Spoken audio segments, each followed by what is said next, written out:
Today, we're going to dig into one of history's great what-ifs. We're talking about how the American colonies jumped from being loyal subjects of the British king all the way to revolutionaries fighting to create their own country. So, how did it all go down? Let's get into it. Right, that's the million-dollar question, isn't it? A full-blown war for independence doesn't just happen out of the blue. Something had to go seriously, fundamentally wrong between Great Britain and its colonies. So what was it?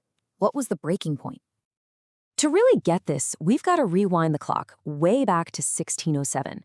And here's a key thing to remember. The first English folks who came over weren't really there looking for freedom. They were basically business folks, part of a trading company, hoping to strike it rich with gold and silver. Now, you couldn't just sail over and plant a flag. You needed official permission, and that came in the form of something called a charter. Think of it like the official permission slip from the King of England, giving them the green light to go set up a new settlement. But yeah, life in this new world? It was anything but a walk in the park. The colonists didn't find the gold they were dreaming of. In fact, things were so tough they were dealing with starvation and all sorts of conflict. But they stuck it out. They survived, they had families, the population grew, and out of sheer necessity, they got really good at making up their own rules as they went. And this is where something really important starts to happen. This idea of governing themselves wasn't just a choice, it was basically the only option. I mean, think about it. With the entire Atlantic Ocean between them and London, getting orders from the king could take months. They had to solve their own problems right then and there. Now remember, back in England, people had representatives in a group called Parliament. This was a huge deal. Parliament made the laws, and it was supposed to stand up for the people's rights. The colonists, well, they saw themselves as British citizens, so they deeply believed in this idea of having a say in their own government. And they didn't just believe it, they actually did it. In Virginia, for example, they created the House of Burgesses, where elected folks from different areas would get together and make decisions.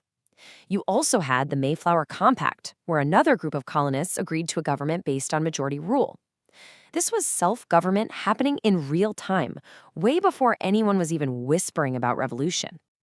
And you know what? For over a century, the king and parliament back in England, they were totally cool with this arrangement. And the reason was simple. It all came down to money.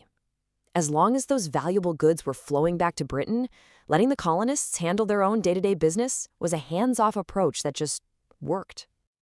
Yeah, this whole profitability thing was no accident.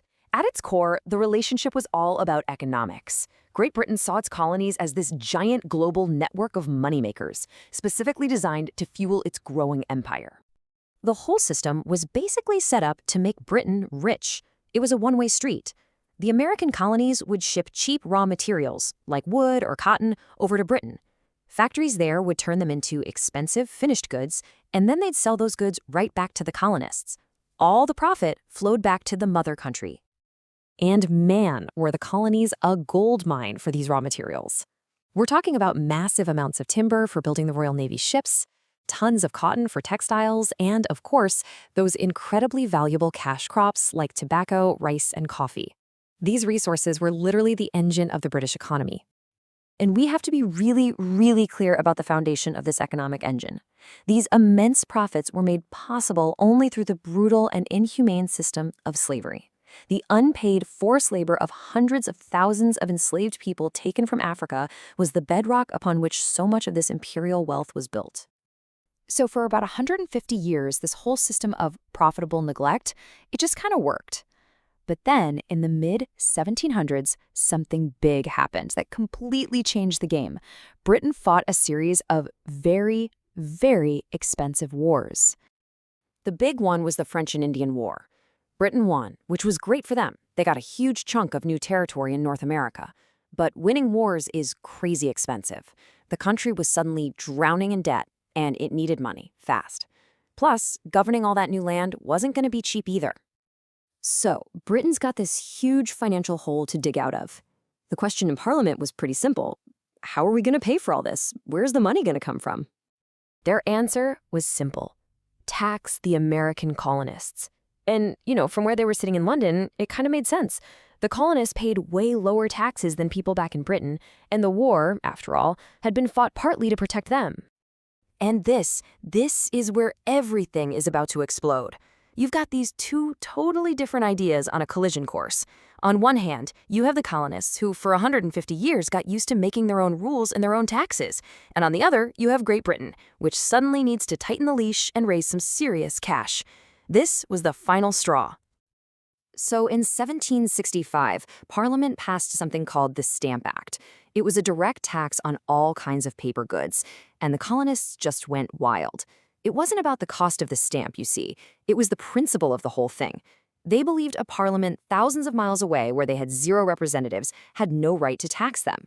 It was, as they famously said, taxation without representation. This whole crisis basically forced everyone to pick a side. On one side, you had the loyalists. They still felt they were British subjects and should stay loyal to the king. And on the other, you had the patriots, who were completely fed up and started believing that the only real answer was to break away entirely. So the Patriots got organized.